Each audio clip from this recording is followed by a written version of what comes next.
po si Janet. Ngayon po ay nasa subway po tayo. Nagmamadali.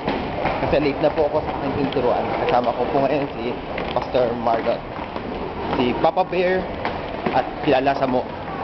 Yan. Ganito po ngayon, nagmamadali po kami.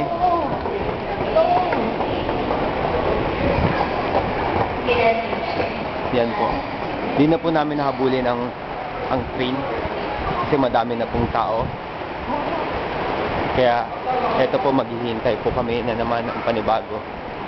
Ngayon po ay nasa subway po tayo. Yan po si Mo, si Papa Bear.